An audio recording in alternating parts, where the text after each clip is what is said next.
So yesterday we relocated the Washington Commanders to a team, a city, an area that has been popular on the channel once before, the Toronto Huskies. And while year one was not the best for the Commanders, it was a transitionary year. 8-9 is not too bad. We had a breakout / re-emergence of Chase Young with a ridiculous season and earning a Defensive Player of the Year award. In the offseason, Tom Brady signed on the dotted line to lead this brand new Canadian franchise into the future. And in the draft, we got our top two prospects, a monster of a left tackle and a tight end that is going to be phenomenal with Tom Brady. Going into year two, our first season as the Toronto Huskies, our team is pretty much upgraded at every single level from where we were last season. Tom Brady under center is going to be the massive upgrade over Taylor Heinicke, and whether or not this is his final season in the NFL, I'm very optimistic he's going to work wonders and get this team into the playoffs. Ferguson, who will most likely be the successor to Leno, will start at right guard. Tune, our second round pick, which we gave up a lot of draft picks to go up and get for Tom Brady, because it's Tom Brady. If you don't have great tight end play, what do you have? I'm excited to see what he will be able to bring. I'm also excited to see the continued development of Chase Young, who looked every bit the unstoppable franchise generational pass rusher that he was billed coming out of Ohio State last season with 20 sacks. And I mean, you might look at our secondary CC4, you only got two corners, but Derrick Forrest is our slot corner as well. So I'm very optimistic that they're, for a team with no weakness. We had 8-9 last year as our record. This season, double-digit wins. First game in the season, the first game in franchise history is on the road against the Seattle Seahawks. Let's show the NFL what the Toronto Huskies are all about.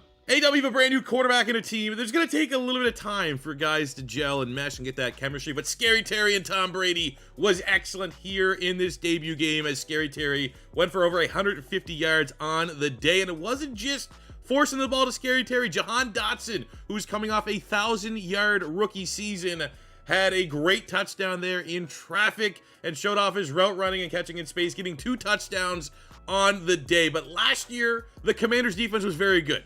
Today, against Daniel Jones-led Seattle, we were playing the moments. That's how we kind of do this series.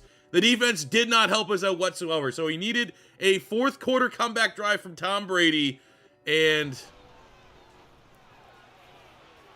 beautiful. Oh, what? Dude, I still don't know how we missed that. And then just kind of chucking it up there, gets baited. And that's not the way you wanted to start 0-1 in the year. We were down 0-3 to start the season. So our first home game within the NFC East against the Giants, that had to be our first dub of the year. Oh, let's go! That's just a ridiculous throw, man. Old man Brady still has it. Absolute dots. Curtis Samuel. Fine. Give me that shit. The fuck? Get the safety bullshit. Can't believe that, man. But luckily, we were able to overcome. We got Brian Robinson, one of the better stories in the NFL, getting him involved. Big fourth down late in the game. Giants kind of went all in sooner than expected. Gardner Minshew throws it up, triple coverage. We kind of handled that a little bit. Something that's interesting in the offense, Brady loves receiving backs. And that's kind of evolved. Antonio Gibson here just a little bit. Giving us that little James White option. And speaking of former players, tight end. Got to get it going, man. I'm not going to compare him to Gronk, but he almost needs to be our Gronk. As we get our first victory of the year, big game from Tom Brady as we knock off the Giants 34-8. The Canadian in his hometown, Ben St. Juice, gets a breakout scenario mid-season. And then a victory over the Chiefs, probably the worst team you can get a DB breakout. He hits it, which might be the most ridiculous thing that's happened all year. Up to a star dev, very happy for him. We had a lot of impending free agents that we did not want to leave the building, and luckily we had $109 million worth of salary cap to keep anybody we wanted in the building. However, Chase Young, a 6-year, $132 million deal, got that done for our X-Factor pass rusher. It was important to get Cam Curl locked into a 5-year deal at only 24 years old. Sky is still the limit. Very high ceiling for him. Montez Sweat was super interested in staying here. Why not just re-up on the best defensive line in the league? Get him locked in. And LaFleur's a guy we want to re-sign for sure, but he has very little interest in choosing us, so we got to give him a big-time offer. Not a fan of the deal, but we'll give him 3 years, 51. Denied. He's gone. I think Curtis Samuel's replaceable. I think it's ill-advised to offer. I mean, if he'll take this money, sure. But all these guys don't really have a lot of interest in coming back here, and we're just going to wait on old man Tom Brady. Actually, I'm curious, if we resign him, like, does that do something to the algorithm so that he doesn't retire? Let's see. Speaking of Tom Brady, I like to play 3 to 4 games every single year. Let's get a revenge game here against the Patriots. It's never a bad time to beat New England, especially when Tom Brady is your quarterback. Oh, let's go, Jahan Dotson. Tom Brady, home away from home, he's back. B-Rob might be our running back of the future. No more Antonio Gibson. Let's see what he can do as our lead back.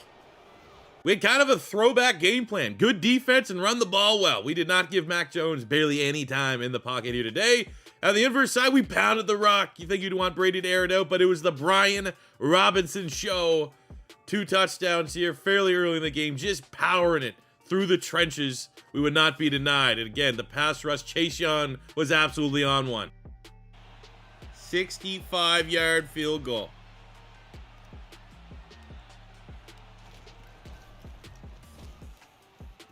Oh!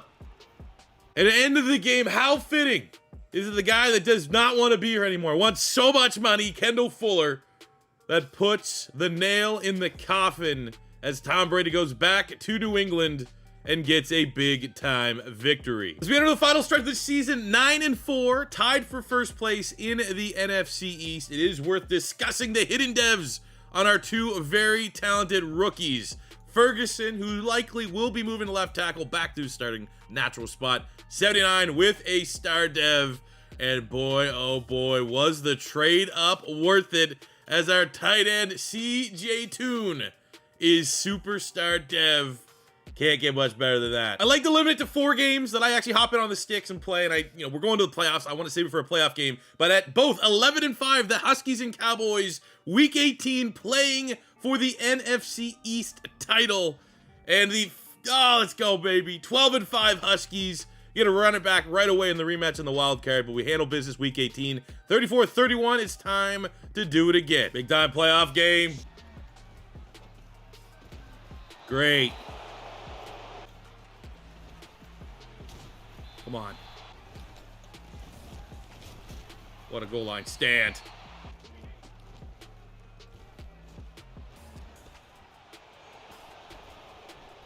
Unfucking believable.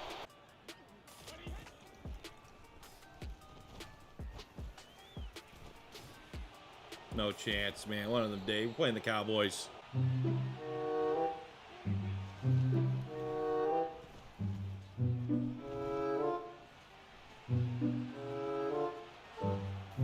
The fuck was that? I mean, how is the offense so much better in the sim than it is with me, man? You know what it is. Fucking Cowboys. We're here now to celebrate Tom Brady, the GOAT. Please don't retire. Scary Terry. We got Andrew Norwell, who's actually set to be a free agent. Chase Young makes defensive end 2. Jonathan Allen makes defensive tackle 2 for making the Pro Bowl here in 2023. I hope whatever dev made the Dallas Cowboys playbook unstoppable the last couple of Maddens, I hope they stub their toe every morning for the rest of their lives and wake up with canker sores in their mouth. That's what I hope. As the Ravens win Super Bowl 58, 35-16 over the Green Bay Packers. I mean, just look at the team ranks. Our team was very, very good this season. Tom Brady was lights out, 3rd in the league in yards, 1st in touchdowns with 5,000 yards passing, 41 touchdowns. We got over 1,000 yards for Gibson, double-digit touchdowns for Brian Robinson. Scary Terry, absolutely 8. Jahan Dotson, over 1,000 yards, 14 touchdowns. Samuel was nice. CJ Toon was also very nice. Defensively, Cole Holcomb, over 100 tackles. Same with Jamin Davis. We got 3 picks. Kendall Fuller, who's set to hit free agency. And a unstoppable Chase Young season, 16.5 sacks. Double-digit for John Allen as well. Shockingly, however, Tom Brady with that season only comes 5th in MVP voting. Doesn't even win quarterback of the year. Comes 3rd place. Clancy was actually a quarterback we had an opportunity to draft, and we decided to pass on. And as it relates to our offensive rookie of the year, Toon, our superstar tight end, coming in at number 5. And in closing, well, everything kind of waits in the balance of Tom Brady. Will he return? Will he retire? As it relates to dev traits, no one went up or down on the offensive side of the ball. On the defensive side of the ball, Jamin Davis, welcome to the X Factor Club. as we did lose dev traits on Bobby McCain and Quincy Williams. Shit. The extra money from Brady retiring, I'm gonna try one more time to get Kenner Fuller to re-sign, and we actually get him to sign on the dotted line. That's big for the secondary. When, unfortunately, Jalen Hurts and Geno Smith are the top quarterbacks, you kind of have to rely on the draft for your QBs. So we're going to look at Jonah Jackson, Stardev Guard, and Dicker the Kicker as a potential kicking option for us. Come on, Dicker. Oh, he's going to make us wait, but we did get Jonah Jackson, nice Stardev Guard on the offensive line. We got ourselves a kicker. Well, I think it would have been fun maybe to have Jalen Hurts. I don't know if I need a Jalen Hurts series on the go right now. And looking at the quarterback class, we got a bunch of first-round grade players. I would say, you know, there's two that I really would like. Doug Knox at the great powerhouse New Mexico State. He looks great. Got the elite throw power. That's usually something that you want to look for. The other elite throw power quarterback out of Hawaii, Colt Brennan-esque. Lance Hoff. I think this is the guy I would want. Just maybe because, you know, Hawaii, let's go. Now at pick 6, quarterbacks are starting to fall off the board. I think if Lawrence goes before Hoffman, we might need to look at trading up. If not, I mean, we could stay pat and get Tim Davidson, but I think I would rather Hoffman. And Lawrence just went off the board. I don't think we have to worry about the Patriots drafting a quarterback. So it's going to be the Texans. Unfortunately, looking at what the Texans want, no. Not doing either one of those trades. And we were getting bent over. Texans didn't draft the quarterback. Saints up at pick 9, and they just want our draft from last year. F off. Finally able to find a trade partner at pick 10, the Jets. They originally wanted our first, second, and third rounder in 2025. I didn't really want to give up the whole draft, so I'll give them our first rounder this year and our second and third rounder next year. Got it done. Let's grab our quarterback. Really the best player available, the best player on our board. I mean, I would love to have a series where we get a like top 5 generational quarterback. I don't know. I don't think Hoffman's going to be that, but elite strength, elite throw power, it's more than enough. Man, he's going to have probably about 95 minimum throw power, 97 throw power, an absolute cannon. Lance Hoffman out of Hawaii, you are the new franchise quarterback of the Toronto Huskies. My board is completely shot outside of the centers. All 3 of these centers look legit. Pat Perkins, Donald Hobson, Jeffrey Holcomb, but Jeffrey Holcomb with the 3 A's. Awareness, impact block, pass block, 6'4", 290. Welcome to Toronto. Just literally filling out my depth. There was a decent fullback. He had elite strength. Heath Wagner. Not too often you see a hidden dev fullback. I don't even know how much we use a fullback. I just figured let's throw one out there if we're going to be committing to power run with Brian Robinson season. The draft is completed. Let's finish the video with the draft recap and set everything up for next season. Lance Hoffman, 75 hidden dev out of Hawaii, trying to carry on the tradition. And we're going back a little bit of homage. Toronto Huskies was an old series. One of the most famous quarterbacks we've had in one of our series was Colt Brennan out of Hawaii. So we're kind of honoring him a little bit with this absolute monster 97 throw power. In the 3rd round, we got Jeffrey Holcomb, center, hidden dev. I don't know if he's going to stay at center. Might get kicked out to guard where we need a lot of help. But that is an excellent pick with the dev trade. Rest of the draft, Samuel 67 corner. We got a 60, woo, that's not a great pick, but a 77 hidden dev fullback. Shout out, not the expert. What a monster. It's Mike Allstott 2.0. So at the end of year 2, the beginning of year 3, this is what our squad looks like after the retirement of Tom Brady, a brand new quarterback. Dare we suggest a generational fullback prospect? Okay, we can work with that. We'll bump Ferguson, our great draft pick from year 1. Out there left tackle, it's looking good. Defense, also looking very good.